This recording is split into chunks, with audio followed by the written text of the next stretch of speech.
সুপ্রিয় বন্ধুরা, আশা করি সবাই ভালো আছেন। সবাই ষষ্ঠ গণবিজ্ঞপ্তির অপেক্ষায় আছেন। আজকে 21 তারিখ, আগামীকাল দুপুর 12টা থেকে আপনাদের ষষ্ঠ গণবিজ্ঞপ্তির আবেদন শুরু হবে।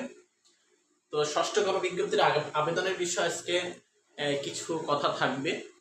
সে সাথে সব থেকে বেশি গুরুত্বপূর্ণ যে বিষয়গুলো আজকে থাকবে, যে নিবন্ধন সনদে সকল ভুলের উত্তর। আপনাদের নিবন্ধন সনদ দেওয়ার পর এই পর্যন্ত যে ভুলগুলো নিয়ে আপনারা সব থেকে বেশি হ্যারাসমেন্টের শিকার হচ্ছেন, এক এক জায়গায় এক এক উত্তর পাচ্ছেন, এক একজন আপনাকে এক এক পরামর্শ দিচ্ছে, এবং এই পর্যন্ত আমার কাছে যতগুলো প্রশ্ন এসেছে সকল প্রশ্ন নিয়ে, অর্থাৎ নিবন্ধন সনদে আপনার A to Z সকল বিষয় নিয়ে আজকের এই ভিডিওতে আপনাদের বিস্তারিত আলোচনা করা থাকবে। যারা নতুন আছেন তারা আমাদের চ্যানেলটি সাবস্ক্রাইব করে বেল আইকনটি ক্লিক করে সাথে থাকুন, যেন সবার আগে আপনার চাকরি হওয়া পর্যন্ত সকল আপডেট তথ্য আমাদের মাধ্যমে আপনি পেতে পারেন এবং বিস্তারিত বর্ণনা সহ। তো আমরা যারা নিবন্ধন সনদ ইতিমধ্যে হাতে পেয়েছি, এই নিবন্ধন সনদের ভিতর অনেকের নিবন্ধন সনদে নানান ধরনের ভুল থাকে। ভুলের ধরনটা দেখেন, আমি এখানে লিখেছি। কারো নামের বানানে ভুল, কারো ডাকঘর নাই, কারো পিতার বানানে ভুল, মাতার বানানে ভুল, ডট স্পেস নাই, জিপিএ বা সিজিপিএ বা পাসিং ইয়ারে ভুল। এই ভুলগুলো বারবার আমাদের সামনে আসতেছে। এই বিষয়গুলো নিয়ে আমাদের আলোচনা থাকবে। তবে এই আলোচনার আগে আপনাদের ষষ্ঠ গণবিজ্ঞপ্তি সম্পর্কে কিছু কথা বলি। আগামীকাল থেকে যেহেতু ষষ্ঠ গণবিজ্ঞপ্তি শুরু হবে, এই ষষ্ঠ গণবিজ্ঞপ্তিতে আবেদন শুরু হবে দুপুর 12টার থেকে। আপনাদের ক্ষেত্রে আমার পরামর্শ হচ্ছে প্রথম 1, 2, 3 প্রথম 2-3 দিন আপনারা আবেদন করবেন না। 1 নম্বর পরামর্শ। কেন করবেন না? কারণ এই সময় সার্ভার অনেক সময় বিজি থাকে। আপনার কিছু ইনফরমেশন দিলেন, লোড হলো, সার্ভার থেকে বের করে দিবে, আবার বিজি। আপনাকে একটা আবেদন করতে গেলে দেখা যাচ্ছে সার্ভারে ঢুকতেই পারবেন না, যেয়ে বসে থাকা লাগবে। বিরক্ত হয়ে আপনি কাগজপত্রটা দোকানদারের কাছে দিয়ে চলে আসবেন, দোকানদার ইচ্ছে মতো আবেদন করে দেবে। এমনটা না করে আপনি 2-3 দিন পর দেখবেন সার্ভার খুব ইজি হয়ে যাবে। ইজি হয়ে গেলে আপনি তখন যে কোনো ইনফরমেশন সেখানে সাবমিট করতে পারবেন। অর্থাৎ প্রথম 2-3 দিন সার্ভার খুব ডাউন হয়ে থাকে, ঠিক আছে, ওইখানে ঢোকাই যায় না, এরকম একটা অবস্থা। তো সেজন্য আপনাদের পরামর্শ হচ্ছে আগামীকালই আপনারা আবেদন না করে বরং আপনারা একটু সময় নিয়ে মিডিয়াম টাইমে আবেদনটা করবেন। আরো একটা ইনফরমেশন হচ্ছে, আবেদন করতে করতে লাস্টের দিন যে আবেদন করবেন এমনটাও করবেন না, লাস্টেরও 2-3 দিন আগে আবেদন শেষটা করবেন। এটা হচ্ছে আপনাদের জন্য পরামর্শ। আসেন দেখি নিবন্ধন সনদে সকল ভুলের উত্তর নিয়ে আজকে আমরা একটু খুঁজি, দেখি কি কি ভুল আছে। প্রথম হচ্ছে, আসেন নিজের নাম। নিজের নামের ক্ষেত্রে দেখা যাচ্ছে এনআইডি কার্ড, এনআইডি, আপনার শিক্ষাগত যোগ্যতা, অর্থাৎ শিক্ষাগত যোগ্যতা, এরপরে হচ্ছে আপনার সনদ, এরপর আছে সনদ, আপনি যে ই সনদ পেয়েছেন এই ই সনদ। এখন আপনার এই বিষয় সম্পর্কে হচ্ছে অনেকের প্রশ্ন, স্যার আমার এনআইডিতে নাম ঠিক আছে, শিক্ষাগত যোগ্যতায় ঠিক আছে, কিন্তু সনদে যায় আমার সমস্যা হয়ে গেছে। কি সমস্যা হয়ে গেছে? সনদে যায় আমার নামের ক্ষেত্রে লাস্টে খাতুন বানানে খতুন হয়ে গেছে। যেমন KHATUN খাতুন হয়েছিল, এবার হয়েছে খতুন, KHOTUN খতুন, এটা হয়ে গেছে। এরপরে প্রশ্ন থাকতে পারে, স্যার আমার নামের আগে এমডি ছিল না, কিন্তু এখন আমার নামের আগে এমডি চলে আসছে। এরপরে স্যার আমার নামের সাথে রহমান ছিল না, কিন্তু রহমান হয়ে গেছে। এই বিষয়গুলো আসতেছে। সেক্ষেত্রে এনআইডির ক্ষেত্রে, এনআইডিতে নিজের নামের ক্ষেত্রে যে ইনফরমেশনটা থাকবে, এমডি যদি নতুন করে আপনার নামের সাথে দিয়ে থাকে এটা কোনো মেজর সমস্যা না। খাতুন বানানে একটা বর্ণ মিসিং দেখেন, এস জায়গায় ও হয়ে গেছে, এটাও কোনো মেজর সমস্যা না। এরপরে আছে কি, আপনার নামের সাথে যে রহমানটা চলে আসছে, এটা যদি আসে তাহলে এটা সমস্যা, কারণ আপনার নামের সাথে এনআইডিতেও রহমান নাই, আপনার শিক্ষাগত যোগ্যতা রহমান নাই, কিন্তু এই সনদে রহমান এসেছে। সেক্ষেত্রে রহমান আসার কারণে আপনাকে এটা পরিবর্তন করতে হবে। অর্থাৎ এই যে একটা বর্ণ মিসিং, এমডি চলে আসা, এক্ষেত্রে আপনার কোনো মেজর সমস্যা হবে না। তবে যদি আপনার নামের অর্ধেক আছে আর অর্ধেক নাই, কিংবা নতুন অর্ধেক আপনার নামের সাথে জোড়ায়া দেওয়া হয়েছে, সেক্ষেত্রে আপনাকে অবশ্যই এই সনদটি আপনাকে সংশোধন করে নিতে হবে। এটা হচ্ছে প্রথম পরামর্শ হচ্ছে নিজের নামের ক্ষেত্রে। এবার 2 নম্বর হচ্ছে ডাকঘর। আসেন ডাকঘর নিয়ে আলোচনা করি।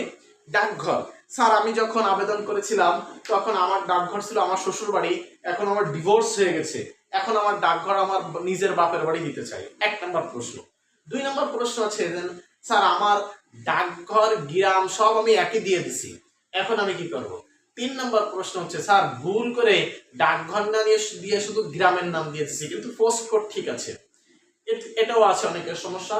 এরপর অনেকে আবেদন করার সময় ডাকঘরের জায়গায় গ্রামের নাম, গ্রামের নামের জায়গায় ডাকঘর, কিংবা ওই ডাকঘর নামে যেটা সনদে এসেছে ওই ডাকঘর নামে আমার পার্শ্ববর্তী গ্রামে আছে কিন্তু আমার গ্রামে নেই, ইত্যাদি ইত্যাদি ভুল আমাদের আছে। মেইন যে কথাটা আছে ডাকঘর নিয়ে যত সমস্যা, আপনার ডাকঘরে বানান ভুল, আপনার ডাকঘর আলাদা হয়েছে, আপনার শ্বশুর বাড়ি ছিল যেখানে ছিল, আপনার এটাতে কোনো সমস্যা হবে না, কোনো সমস্যা হবে না। ডাকঘরে আপনার এখানে কোনো, আপনি পোস্ট কোডটা ঠিকঠাক মতো দেবেন। মনে করেন আপনার পোস্ট কোড 9300, এটা আপনার পোস্ট কোড, তাহলে এই পোস্ট কোডটা আপনি ঠিকঠাক মতো দিলেই হবে। পিতার নামের ক্ষেত্রে এবার আসি। পিতার নাম স্যার আমার এনআইডি কার্ডে পিতার নাম, শিক্ষাগত যোগ্যতায় পিতার নাম এবং সনদে পিতার নাম সব ঠিক আছে, কিন্তু আমার বাপের এনআইডি কার্ডে হচ্ছে পিতার নাম ভুল আছে।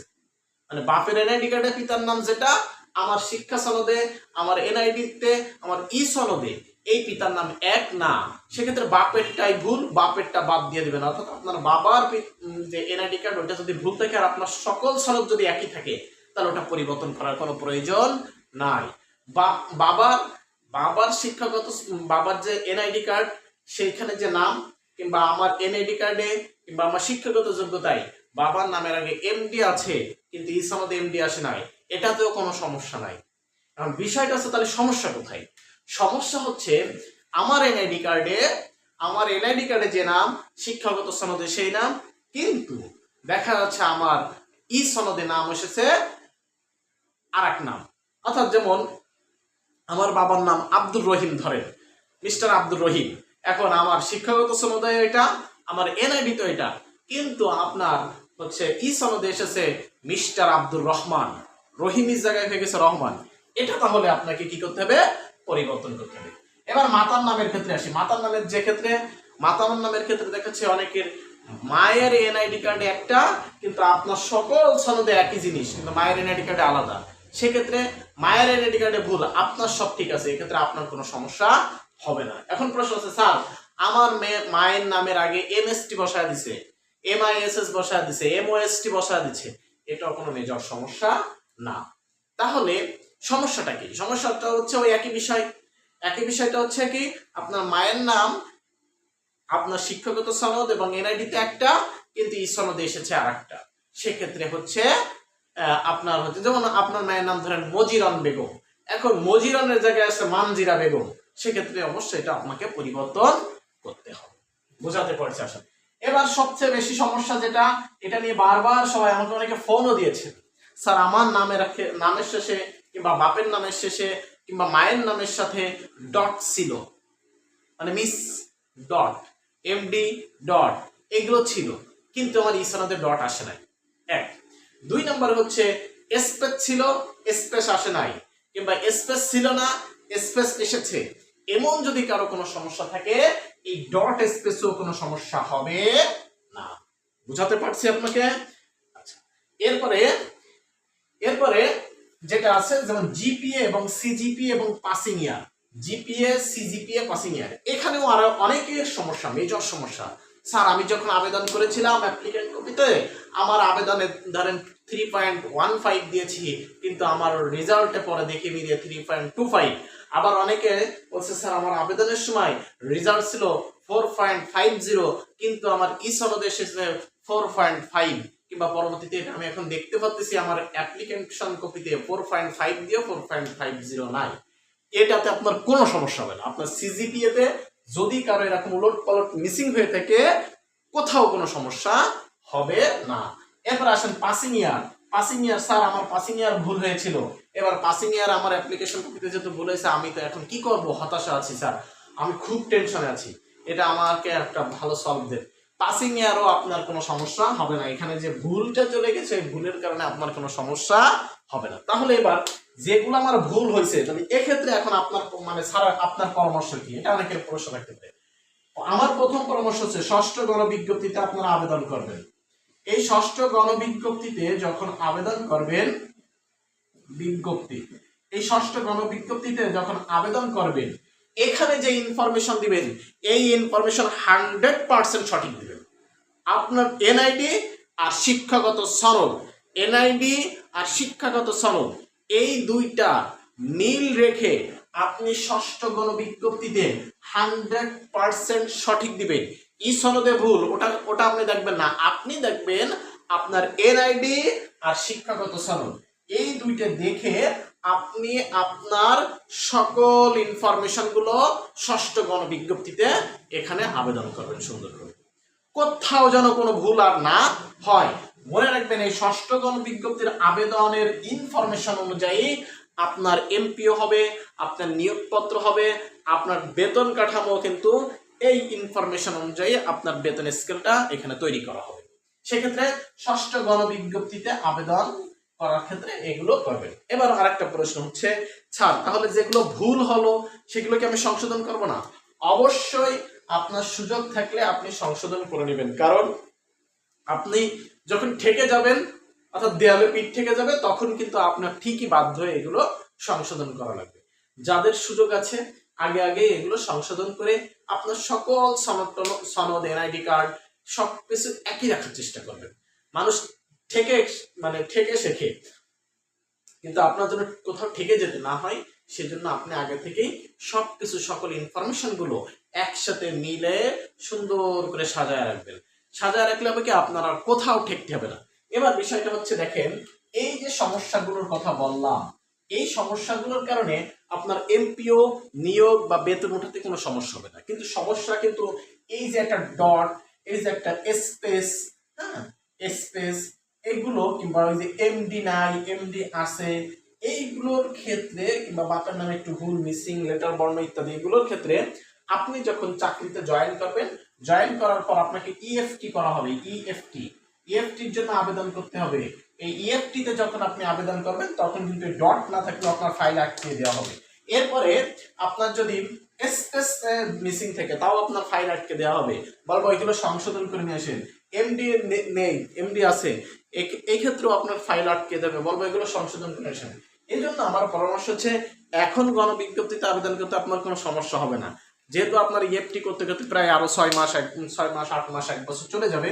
সেক্ষেত্রে আপনি এই যে একটা দীর্ঘ একটা টাইম পাচ্ছেন, এই টাইমের ভিতরে আপনার যে সকল ভুলগুলো আছে এই ভুলগুলো সব সংশোধন করে আপনি কি করেন, সুন্দর করে আপনার কাগজপত্রগুলো সব কিছু রেডি করে ফেলেন।